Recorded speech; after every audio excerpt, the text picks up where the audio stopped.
Setiap kisah pasti diakhiri dengan bahagia ataupun sedih. Dalam episode kali ini Teror Sang Penunggu akan berkisah tentang misteri kamar kos.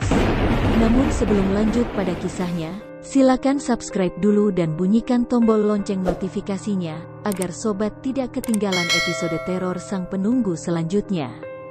Setiap tempat pasti ada penunggunya. Hal tersebut tepat dikatakan ketika kita menuju ke lokasi baru. Percaya atau tidak, pengalaman luar nalar ini memang akan membekas dalam diri seseorang yang pernah mengalaminya. Kosan baru yang berisik. Hari itu aku pindah kos baru yang gak jauh dari tempat pemakaman umum. Malam pertama dan kedua tidak ada masalah, tapi tidak dengan malam ketiga.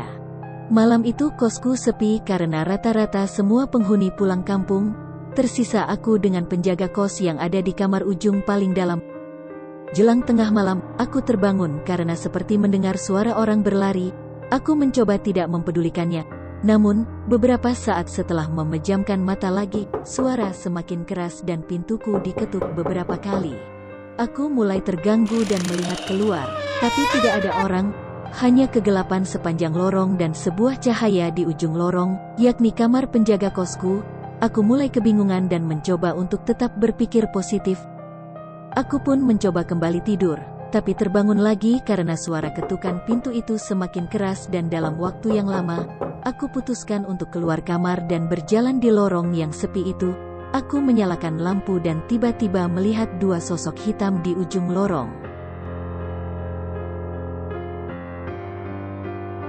Aku terdiam, badanku lemas.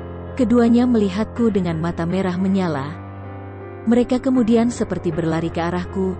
Semakin dekat dan cepat, mereka berjarak tidak jauh denganku. Aku takut, tapi tidak bisa berteriak. Kemudian aku pingsan ketika mereka semakin dekat. Keesokan harinya, aku dibangunkan penjaga kos dengan kondisiku ada di ujung lorong dekat kamarnya. Itu adalah ujung lain dari tempat aku berdiri semalam.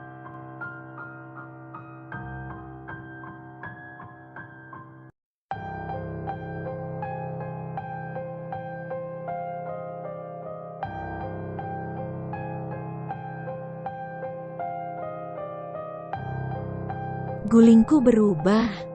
Jadi kosku memang terkenal angker, tapi aku sendiri tidak pernah mengalami hal yang terlalu aneh.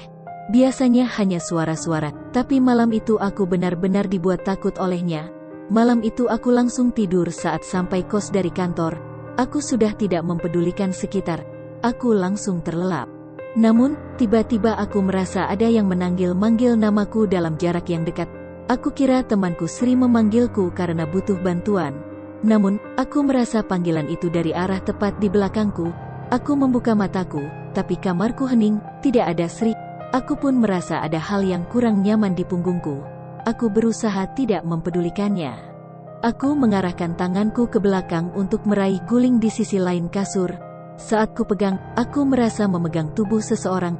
Aku panik, ketakutan, tidak berani menengok. Tanganku seperti terhenti di gundukan yang lebih tinggi. Saat ku raba terasa seperti tangan yang terlipat. Aku mulai panik dan tahu itu apa.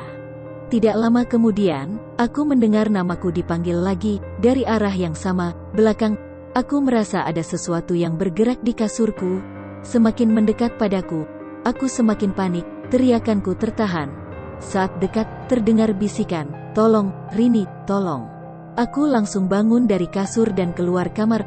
Untung saat itu sedang ada pemuda yang nongkrong di depan kosku. Aku terengah-engah dan menangkan diri. Malam itu aku numpang tidur di kamar Sri.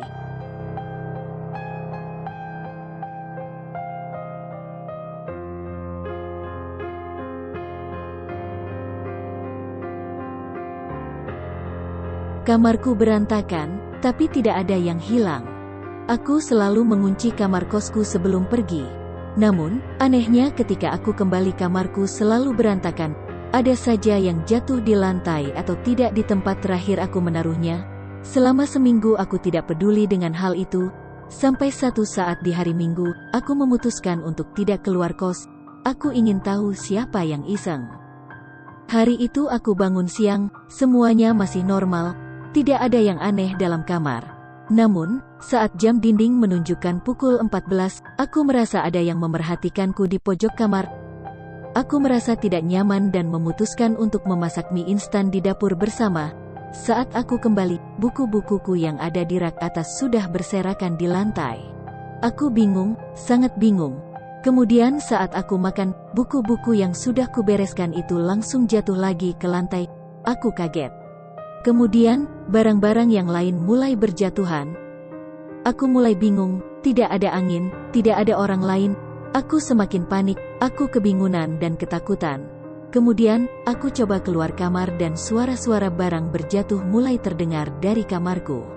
Kemudian, aku memberanikan diri untuk buka pintu itu lagi dan sekilas melihat seorang anak dengan kepala pelontos dan pakaian lusuh sedang ada di atas rak bukuku. Kemudian, anak itu hilang sambil tersenyum ke arahku.